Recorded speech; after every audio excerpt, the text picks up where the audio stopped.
En el mundo del crimen organizado, las mujeres suelen desempeñar papeles secundarios, como la logística o la facilitación, por lo que es muy raro ver a mujeres, especialmente mujeres negras, llegar a lo más alto.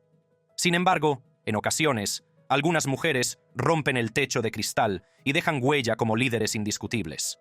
Desde la ejecutora que hizo pasar un infierno a los hombres que dispararon a su hermano, hasta la elegante reina que poseía un imperio de la droga que generaba más de $2 millones al mes. Estas son algunas de las principales jefas de la mafia negra que siguen vivas y coleando en la actualidad. Jamaica Thompson. Imagínate esto.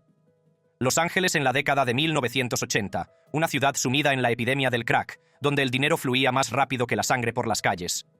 Ahí es donde Jamaica Thompson, una niña que una vez vio cómo las pertenencias de su familia eran arrojadas a la acera durante un desahucio, decidió que nunca volvería a sentirse impotente. En su adolescencia ya se dedicaba a la delincuencia, cobrando los pagos de su novio, Anthony Duff Mosley, un traficante de marihuana de nivel medio que se convirtió en su marido. Pero Jamaica no se conformaba con ganancias insignificantes. Cuando el crack irrumpió en escena, ella y Duff dieron un giro radical y construyeron un imperio multimillonario que los convirtió en leyendas, hasta que Duff fue asesinado a tiros en 1982, dejando a Jamaica viuda, con un niño pequeño y un imperio de la droga que proteger. La mayoría de la gente se habría rendido, pero no Jamaica. Ella redobló sus esfuerzos y pasó de ser una madre soltera afligida a la indiscutible reina de Lampa de Los Ángeles. En su apogeo, movía entre 3 y 4 kilos de cocaína a la semana cuando aún tenía 20 y tantos años, y blanqueaba el dinero a través de un negocio de extensiones de pelo de alta gama que atendía a famosos. Reclutó distribuidores en todo el país, adelantó kilos a crédito e incluso metió $25,000 de dinero de la droga en una faja durante un vuelo transcontinental. El FBI la apodó Queen Pin por una razón. Durante años fue más lista que sus rivales y las fuerzas del orden, llegando incluso a desaparecer sin dejar rastro durante 18 meses cuando la presión se hizo demasiado intensa. Pero todo imperio tiene su caída. En 1993, el amor por su hijo la llevó de vuelta a Los Ángeles para asistir a su graduación de 6º curso, donde los agentes federales la esposaron delante de toda la escuela. Ante una pena de entre 25 años y cadena perpetua, aceptó un acuerdo judicial de 15 años y, entre rejas, encontró a Dios. Cuando salió en 2005, había cambiado el dinero de la droga por el ministerio, fundando Second Chance Evangelical Ministries y predicando la redención. Incluso coescribió una autobiografía, Queen Pin, en la que presenta su pasado como una historia con moraleja. Sobre el papel, la historia de Jamaica termina ahí.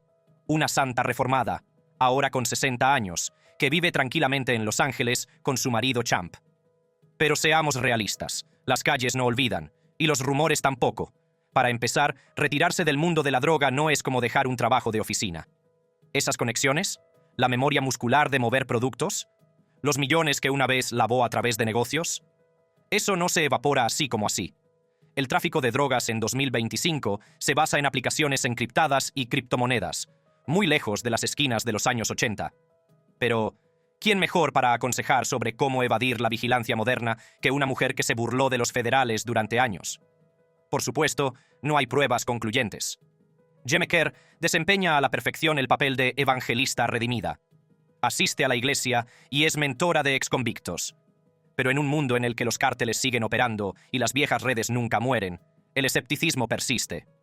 Entonces, ¿sigue Jamaica Thompson moviendo los hilos en 2025? Oficialmente, no. Pero en las sombras, donde prosperan las leyendas. Digamos que la corona de la reina Pin podría desempolvarse más a menudo de lo que sugieren sus sermones. La siguiente en la lista es otra reina del tráfico de drogas que tomó el relevo tras la muerte de su marido. Thelma Wright. Imagina que estás en Filadelfia a finales de los años 80, una ciudad sumida en la epidemia del crack. Ahí es donde Thelma Wright, una viuda afligida convertida en una despiadada capo, o deberíamos decir reina, saltó a la fama. Su marido, Jackie Wright, era un pez gordo del mundo de la droga en Filadelfia hasta que fue asesinado en 1986. Para la mayoría de la gente, esa tragedia habría sido el final de la historia. Pero, ¿para Thelma? Solo fue el principio. De la noche a la mañana, pasó de llevar una vida tranquila como madre y esposa a dirigir un imperio de la droga que se extendía desde las calles de Filadelfia hasta las soleadas avenidas de Los Ángeles. Y déjame decirte que no solo siguió los pasos de su marido, sino que los pisoteó. A principios de los 90, Thelma movía kilos de cocaína y heroína como si nada. Estamos hablando de $400,000 al mes en su mejor momento, suficiente para llamar la atención incluso de los jefes de los cárteles más experimentados. No solo jugaba el juego, sino que reescribió las reglas. Mientras sus rivales masculinos la subestimaban por ser solo una viuda, ella construyó una red de proveedores, matones y traficantes callejeros que solo respondían ante ella. Las historias de esa época la describen como una mujer calculadora y valiente a partes iguales. En un momento estaba negociando precios con contactos de Los Ángeles, y al siguiente, supuestamente, estaba organizando asesinatos de competidores que amenazaban su territorio. Pero aquí viene lo más sorprendente. Lo hizo todo mientras criaba a su hijo y mantenía las apariencias de madre normal en su barrio del norte de Filadelfia. Pero entonces, en 1991, todo cambió. Thelma sobrevivió a un brutal intento de asesinato que la dejó hospitalizada y, según los rumores, la conmocionó profundamente. De repente, los riesgos ya no compensaban las recompensas.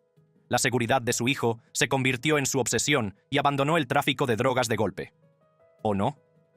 Oficialmente, se retiró, evitando el destino de muchos de sus compañeros que acabaron muertos o entre rejas. Se escondió en las sombras, se mudó a las afueras y se convirtió en un fantasma de su propia historia. Pero si crees que una mujer con tanta determinación y astucia callejera simplemente desapareció, es que no has prestado atención. Avancemos hasta hoy. Thelma Wright tiene 74 años y, sobre el papel, lleva una vida tranquila y respetuosa con la ley. Sin redes sociales llamativas, sin entrevistas, sin memorias reveladoras. Pero recuerda, retirarse del mundo de la droga no es como fichar al salir del trabajo. Las conexiones, los secretos, el rastro del dinero, no desaparecen sin más. ¿Y Thelma? Ella no solo tenía conexiones, ella era la conexión. Aquí es donde la cosa se pone interesante. Durante la última década, el mundo del AMPA de Filadelfia ha sido testigo del resurgimiento de sofisticadas operaciones de tráfico de drogas de bajo perfil. La mercancía aparece de la nada. Los negocios se cierran con precisión militar. Y, curiosamente, algunos de estos nuevos actores tienen vínculos con redes de la vieja escuela que se remontan a los años 90. ¿Coincidencia? Quizás. Pero luego está el hijo. Mientras Thelma lo protegía ferozmente, ¿podría estar Thelma guiando a una nueva generación desde detrás de las cámaras? Dirigiendo tácticas, suavizando conflictos, aprovechando sus décadas de experiencia sin salir de su salón. Solo una persona puede responder a eso. A continuación, tenemos a una mujer que es una de las ladronas de joyas más infames del planeta. Doris Payne. Es el año 1974 y Doris Payne se encuentra en la joyería Cartier de Montecarlo, pero no ha ido allí para comprar, sino para robar. Cuando abandona Montecarlo, ha desaparecido con un anillo de diamantes de 10 quilates, valorado en $500,000, que ha cosido a su faja y ha tirado al Mediterráneo como si fuera calderilla. Y no se trata de un robo aislado. Durante más de 6 décadas, Doris Payne vivió una auténtica saga al estilo de Ocean's 11, robando millones en joyas con nada más que su ingenio, su descaro y su talento para la teatralidad. Y aquí viene lo mejor. A sus 94 años, la leyenda podría no haber terminado aún. Nacida en 1930, hija de un minero del carbón en la segregada Virginia Occidental, Doris creció jugando a Miss Lady, un juego en el que se disfrazaba e imaginaba una vida lejos de la pobreza. Esa fantasía se convirtió en su plan de vida. En su adolescencia, ya había robado su primer diamante, supuestamente para financiar la huida de su madre maltratada de su padre, y se dio cuenta de que tenía un don. ¿Su estrategia? Vestirse como la realeza, actuar como la realeza y explotar el racismo y el clasismo de las tiendas de lujo. Sus trucos de prestidigitación eran puro arte: pedir una docena de artículos, probárselos rápidamente, perder uno accidentalmente para ganarse la confianza y luego desaparecer con el verdadero premio mientras distraían la atención. Las cifras son asombrosas: 32 alias, 11 números de la seguridad social y un historial delictivo más largo que la vida de la mayoría de las personas. Atacó tiendas desde Tokio hasta París, y en una ocasión escapó de la custodia saltando de un tren en marcha en Suiza. Incluso cuando la capturaban, se burlaba del sistema, como cuando arrancó un diamante de su montura con un cortaúñas mientras estaba detenida en Mónaco. En la década de 2010, se había convertido en una heroína popular, protagonizando su propio documental mientras seguía acumulando arrestos. incluido uno en 2017 por hurto en un Walmart, a los 87 años, cuando fue captada por las cámaras con un monitor en el tobillo por un delito anterior. Y después, silencio total. Liberada debido al hacinamiento en las cárceles y a su edad, Doris aparentemente se retiró a la sombra. Pero seamos realistas. Una delincuente profesional con su instinto no se retira así como así.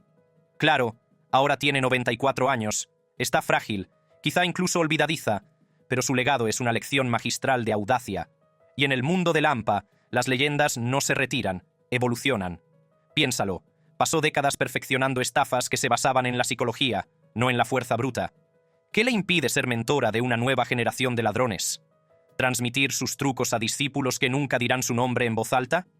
Quizás esté tomando el té en una residencia de ancianos, riéndose de la idea de una jefa del robo de joyas de 94 años. O quizás, solo quizás, sea el fantasma de la máquina, la reina que enseña a los novatos a desaparecer en el aire, un diamante tras otro. Sea como sea, la historia de Doris Payne no ha terminado. Solo está esperando el próximo giro. Sin embargo, hay una persona cuya historia casi con toda seguridad ha terminado. La legendaria Sylvia Nunn. Sylvia Nunn. Hablemos de Sylvia Nunn, un nombre que aún hoy hace temblar las calles de Compton. Nacida en 1962, Sylvia no era una simple gángster, sino una fuerza de la naturaleza. Una adolescente convertida en asesina a sueldo que reescribió las reglas de la lealtad y la venganza. Su historia comienza con un baño de sangre. A los 16 años, su hermano mayor, Marcus, miembro fundador de los Louders Park Piru Bloods, fue emboscado por los Crips en un parque. Cuando Sylvia lo encontró desangrándose, algo se rompió en su interior. Cambió sus libros escolares por una pistola 48 especial y un disfraz masculino. Ropa negra, un gorro y una actitud despiadada que le valió el apodo de Rambo. No se trataba solo de dolor, sino de una metamorfosis calculada. El padre de Sylvia, un exboxeador, le había enseñado a pelear y a disparar, habilidades que ella utilizó como armas con una precisión aterradora. A finales de los años 70, era el arma secreta de los Louders Park Piru, la única chica a la que se le permitía llevar un arma en un mundo dominado por los hombres. ¿Su movimiento característico? Vestirse de hombre para cometer tiroteos desde un coche y luego quitarse el disfraz en plena huida, soltándose el pelo para desaparecer a plena vista como una mujer más al volante. No solo mataba a los Crips, sino que los humillaba, convirtiendo cada golpe en un mensaje. Cuando la banda de Marcus intentó estafarla tras un robo en una gasolinera, ofreciéndole un polo en lugar de dinero, los miró fijamente hasta que le entregaron su parte. Demostró que el respeto no tenía género. Pero la epidemia del crack en los años 80 cambió las reglas del juego. Sylvia, ahora una traficante experimentada, se sumergió de lleno en el tráfico de drogas, y su brutalidad se vio amplificada por la adicción. El crack la insensibilizó ante la carnicería, permitiéndole apretar el gatillo sin pestañear. Sin embargo, incluso las reinas del inframundo caen. En 1991, enfrentándose a una cadena perpetua, cambió de bando y delató a su banda para evitar la cárcel. Pero las calles cobran sus deudas. Meses más tarde, su hermano Junior fue ejecutado de un disparo en la nuca. Algunos dicen que fue una venganza, otros lo llaman karma. Lo que sucedió después parece el giro argumental de una película. Sylvia huyó a Las Vegas, se casó con un antiguo sheriff llamado John Hartman y se reinventó a sí misma como una abuela devota. Falleció el 20 de abril de 2010, pero sigue siendo una de las sicarias más conocidas de los Bloods. A diferencia de Sylvia Nunn, la siguiente mujer de esta lista utilizó su feminidad para escapar de la ley durante años. Perion Roberts. Perion Roberts es un nombre que en su día infundió terror en los bajos fondos del mundo de la droga de Alabama y que ahora despierta la curiosidad por saber si su historia realmente terminó con la cárcel y la redención. Nacida en el seno de una familia de clase media de Huntsville, Perion no era la típica gángster. Creció asistiendo a una escuela católica, estudiando Derecho en la Alabama A&M e incluso participando en concursos de belleza. Pero a finales de los años 80 había cambiado los libros de texto por kilos de cocaína, mientras construía un imperio de la droga que le reportaba $2 millones al mes. Y eso es solo una estimación conservadora. Aquí está el giro. Las fuerzas del orden no podían entenderla. ¿Cómo podía una mujer refinada, con estudios universitarios y sin antecedentes penales, orquestar tiroteos y acuerdos con cárteles? Se vestía como una mujer de negocios, pagaba impuestos por el dinero de la droga e incluso financiaba cenas navideñas para la comunidad. La policía la subestimó, asumiendo que era solo una cara bonita. Gran error. En los años 90, controlaba a 70 traficantes en todo Alabama, comprando kilos directamente a proveedores mexicanos a precios al por mayor y vendiéndolos con beneficios astronómicos. Pero el juego la alcanzó. En 2004, enfrentándose a una condena de 99 años, llegó a un acuerdo con la fiscalía por 21 años. Sin embargo, en un giro digno de una película, salió en libertad tras solo 2 años gracias a un indulto total en 2014, algo muy poco habitual en el brutal sistema judicial de Alabama. Ella lo atribuye a la intervención divina, afirmando que Dios le dijo que solo cumpliría 2 años, y entró en el tribunal declarándolo como si fuera una profecía. Cuando la Junta de Libertad Condicional fijó misteriosamente su fecha de liberación exactamente 2 años después, incluso sus abogados se quedaron atónitos. Tras su salida de prisión, Perrion se reinventó por completo. Se convirtió en defensora de la reforma de la justicia penal, colaborando con la NAACP y asesorando a exconvictos. Protagonizó American Gangster, Trap Queens, de BET, y escribió una autobiografía, Beyond a Dream, en la que presenta su pasado como una historia con moraleja. Pero dejemos un poco de lado el arco de redención. A sus 60 y tantos años en 2025, Perrion es demasiado inteligente para traficar con drogas ella misma. Pero en una época en la que los cárteles utilizan criptomonedas y las bandas reclutan a través de TikTok, su experiencia es oro. Tiene los contactos, el empuje y el encanto necesarios para ser mentora de una nueva generación. Todo ello mientras se hace pasar por una exconvicta reformada. No hay pruebas sólidas de ello, pero como ella misma dijo una vez, soñar es tener perseverancia. Y si hay algo que Perrion Roberts sabe hacer, es reinventar el sueño, según sus propios términos. A continuación tenemos a uno de los gánsteres más duros del Medio Oeste, Shawntae Henderson. Imagínate esto. Kansas City, 2007. Una mujer de 24 años se convierte de la noche a la mañana en una de las 10 fugitivas más buscadas por el FBI, con su rostro junto al de Osama Bin Laden en la televisión nacional. Shawntae Henderson no era una simple gánster, era un imán para el caos, una mujer que convirtió su trauma en un plan para sembrar el terror en las calles. Nacida en 1982 en los proyectos de Charlie Parker Square, Henderson creció en un mundo en el que sobrevivir significaba elegir bando desde muy temprana edad. Su abuela, activista por los derechos civiles, intentó enseñarle la diferencia entre amigos y conocidos, pero la vida de Shawntae tomó un giro oscuro. En su adolescencia, se unió a las bandas de la Calle 12 y la Calle 51, ganándose la reputación de mujer masculina que vestía como un hombre. Llevaba rifles de asalto y, supuestamente, orquestaba tiroteos desde coches con precisión militar. Su ascenso a la infamia comenzó en 2006, cuando disparó a DeAndre Parker, de 21 años, en una gasolinera, alegando que había intentado atropellarla. Los testigos la vieron disparar contra su camioneta mientras él estaba sentado con su novia, convirtiendo el aparcamiento en una escena del crimen. Acusada de asesinato en segundo grado, huyó, lo que desencadenó una persecución que la catapultó a la lista de los más buscados del FBI en 2007, convirtiéndose en la 8ª mujer en aparecer en ella. La policía la describió como la cabecilla de una guerra de bandas, alegando vínculos con otros 5 asesinatos y más de 50 tiroteos, aunque nada más se le imputó más allá del caso Parker. Aquí es donde la cosa se pone interesante. Cuando la policía finalmente la acorraló en un complejo de apartamentos de Northland, ella los hizo esperar en la puerta mientras se ponía los zapatos y gritaba, «No quiero que me disparen», pero la ley finalmente la alcanzó. En 2008 llegó a un acuerdo con la fiscalía y evitó una cadena perpetua por homicidio voluntario y delito armado. ¿Libertad condicional? ¿Para una presunta reina del crimen? Sí. Hasta 2010, cuando fue detenida con una pistola Taurus calibre 40 mientras hacía la compra en Walmart, lo que supuso una violación de la libertad condicional y una condena federal de 17 años. Oficialmente, saldrá en libertad en 2027, pero los rumores persisten. ¿Realmente ha terminado? Probablemente no.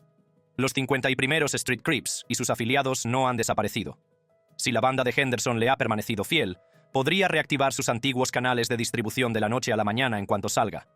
Incluso en prisión, ha tenido una década para forjar alianzas o deudas. Entonces, ¿sigue activa Shawntae Henderson? Oficialmente, no. Está contando los días que faltan para su liberación. Quizás esté tramando su regreso. Quizás ya esté moviendo los hilos. Porque en el mundo de Lampa, la jubilación es solo otra estafa, y Shawntae Henderson siempre ha sido la mejor en el juego. A continuación, tenemos a la jamaicana de los suburbios, que traficaba con toneladas de marihuana en su mejor momento. Charmaine Roman. Conoce a Charmaine Roman, la narcotraficante más insólita que jamás hayas conocido. Nacida en Jamaica, Roman construyó una doble vida tan convincente que, según se dice, ni siquiera su propia familia tenía ni idea de que estaba financiando un violento imperio de marihuana que traficaba con miles de kilos de hierba desde México hasta Florida Central. Su modus operandi: vestirse como una madre de familia mientras blanqueaba millones en los casinos de Las Vegas y esquivaba a la policía durante casi una década. Pero aquí está el giro. En 2025 siguen circulando rumores de que su jubilación podría ser más un mito que otra cosa. Retrocedamos. En la década de 2000, Roman era el cerebro financiero de una red de narcotráfico jamaicana tan sofisticada que transportaba la mercancía mediante envíos de carga, vehículos privados e incluso el servicio postal de Estados Unidos. Blanqueó más de $3 millones en el Casino Wynn de Las Vegas, mezclando el dinero sucio con su afición por las apuestas de alto riesgo y los billetes de lotería. Uno de esos billetes de $15,000 provocó incluso un allanamiento de morada en el que unos hombres armados ataron a sus hijas y exigieron el dinero. Pero Roman mantuvo la calma y más tarde testificó sobre la terrible experiencia como si se tratara de un pequeño inconveniente. ¿Su tapadera? Una empresa de promoción de conciertos llamada Sure Thing Investments, una clásica empresa ficticia que organizó exactamente un evento documentado. La policía la calificó de fachada bastante común para operaciones de tráfico de drogas, pero Roman desempeñó su papel a la perfección. Presentaba sus impuestos, criaba a su nieto y guardaba documentos de identidad con alias como Antoinette Lewis. Todo ello mientras coordinaba envíos de 400 libras de marihuana a almacenes de Orlando. Cuando los federales finalmente la detuvieron en 2013, encontraron pasaportes, tarjetas de la Seguridad Social y certificados de nacimiento con varios nombres. Prueba de que había estado burlando al sistema durante años. Ahora viene lo interesante. Tras su detención, Roman pasó años entre la detención del ICE y el limbo legal, luchando contra su deportación a Jamaica. En 2022, seguía bajo custodia, y su verdadera identidad seguía siendo un misterio para las autoridades. Pero seamos realistas. Una mujer que evadió la captura durante casi una década y que convirtió las ganancias del juego en una forma de arte del lavado de dinero no desaparece así como así. Especialmente cuando en 2019 se estrenó el episodio de Bet American Gangster, Trap Queens, que la convirtió en un mito para una nueva generación como una líder despiadada. Avancemos hasta 2025. Oficialmente, el destino de Roman es incierto. Algunos dicen que ha sido deportada, otros afirman que ha solicitado asilo. Pero en los bajos fondos, es poco probable que se retire y más probable que cambie de nombre. Piénsalo. Su experiencia en el fraude de identidad y el blanqueo de dinero en la era de las criptomonedas es oro para los cárteles modernos. ¿Y esos múltiples alias? Perfectos para llevar a cabo operaciones en el extranjero. Además, sus hijas, que en su día aparecieron en documentales en los que relataban su doble vida, ahora dirigen una organización sin ánimo de lucro, una tapadera ideal para mover fondos o reclutar talento sin llamar la atención. El tráfico de drogas requería mucho blanqueo para ocultar los beneficios. ¿Quién mejor para asesorar a los traficantes y los cárteles que una mujer que es una leyenda en el blanqueo de dinero ilegal? La gente sigue tomando como referencia su manual, utilizar contenedores de carga, mezclarse con la población suburbana y explotar las lagunas legales. Y no olvidemos sus presuntos vínculos con homicidios sin resolver y allanamientos de morada, delitos que casualmente se disparan en las zonas donde prosperan sus antiguas redes. Por último, tenemos a la mujer que amasó una fortuna con el fraude vestida con trajes elegantes. Aisha Hall. Imagina que estás en Nueva York, a mediados de la década de 2010. Un mundo de áticos con vistas, marcas de diseño y jets privados. Todo ello financiado con una fortuna de $10 millones construida a base de pura audacia. Así es como Aisha Hall, una estafadora nacida en Queens, convirtió el fraude financiero en una forma de arte. No se limitó a estafar a los bancos, sino que actuaba para ellos, elaborando estafas que combinaban encanto, documentos falsificados y una habilidad especial para escabullirse por las rendijas como el humo. A finales de sus 20 años, había amasado una fortuna que envidiarían la mayoría de los ejecutivos de Wall Street, viviendo como una magnate mientras los agentes del servicio secreto se afanaban por desenredar su red. Pero retrocedamos. La historia de Aisha comienza en las trincheras. Al crecer en la jungla de asfalto de Nueva York, aprendió pronto que sobrevivir significaba ser más lista que el sistema. En su adolescencia ya dominaba el arte de mover grandes cantidades de dinero, una frase que más tarde definiría su caída. Sus estafas no eran pequeños fraudes con cheques. Piensa en algo épico: identidades falsas, negocios fantasmas y blanqueo de dinero a través de activos de lujo como coches y propiedades inmobiliarias. Entraba en los bancos con la confianza de una directora ejecutiva, abría cuentas con nombres falsos y desaparecía antes de que nadie se diera cuenta de que los ceros eran ficticios. El servicio secreto calificó su operación de sofisticada, pero eso es quedarse corto. Aisha no solo robaba, sino que lo organizaba todo. En su apogeo, supuestamente se hacía pasar por una empresaria de alto nivel, charlando con inversores e incluso apareciendo en los medios locales como un ejemplo de éxito por méritos propios. Mientras tanto, su verdadero negocio era desangrar a las instituciones. 10 millones de dólares en ganancias ilícitas financiaban un estilo de vida de Rolex, Louboutins y mesas VIP en clubes que Jay-Z podría haber frecuentado. Pero aquí está el giro. El imperio de Aisha se derrumbó no porque se descuidara, sino porque la codicia superó a la discreción. En 2014, los federales la acorralaron, siguiendo el rastro digital que había dejado. Declaraciones de impuestos falsificadas, documentos de empresas ficticias y una estela de banqueros furiosos. Cuando le esposaron, no fue en un callejón oscuro, sino en una redada que acaparó los titulares y que parecía sacada de una película de Scorsese. ¿La sentencia? 10 años en una prisión federal, una condena que sorprendió incluso a los fiscales más experimentados. Pero la cárcel no quebrantó a Aisha, sino que la reinventó. Tras las rejas, se convirtió en una heroína popular, y su historia se mitificó en My True Crime Story, de Beth, donde narró su ascenso y caída como una charla TED con carácter aleccionador. Según se dice, sus compañeras de prisión le pedían consejo sobre planificación financiera, y los guardias bromeaban diciendo que podría haber dado clases de MBA. Cuando salió, en 2024, se había transformado de una convicta en una figura de culto, con páginas de fans en Instagram y solicitudes de entrevistas en podcasts. Ahora es cuando la cosa se pone interesante. Sobre el papel, la Aisha postcarcelaria es una santa reformada. Ha dado charlas en centros comunitarios, advirtiendo a los niños sobre los peligros del dinero fácil. Incluso ha incursionado en negocios legítimos, como el dropshipping y la consultoría en criptomonedas, industrias propicias para, la contabilidad creativa. Pero seamos realistas, los viejos hábitos nunca mueren. El mismo carisma que una vez engañó a los banqueros, ahora vende cursos en línea titulados Plan para la Libertad Financiera. ¿Y esos negocios con criptomonedas? La tapadera perfecta para mover dinero digital sin llamar la atención. Luego está el momento. En 2025, Aisha vuelve a Nueva York, una ciudad donde las estafas fintech y las estafas NFT han sustituido a sus antiguos rastros en papel. ¿Quién mejor para guiar a una nueva generación de estafadores que una mujer que burló al servicio secreto? Su episodio en Beth sigue siendo tendencia en TikTok, donde los comentaristas de la generación Z la apodan la reina del ascenso. ¿Coincidencia? ¿O un reinicio calculado? Y hablemos de redes. Se rumorea que ha vuelto a conectar con antiguos socios, gente que recuerda su regla de oro: nunca robes poco. Con los deepfakes de IA y los hackeos de blockchain dominando la ciberdelincuencia, su experiencia en ingeniería social no tiene precio.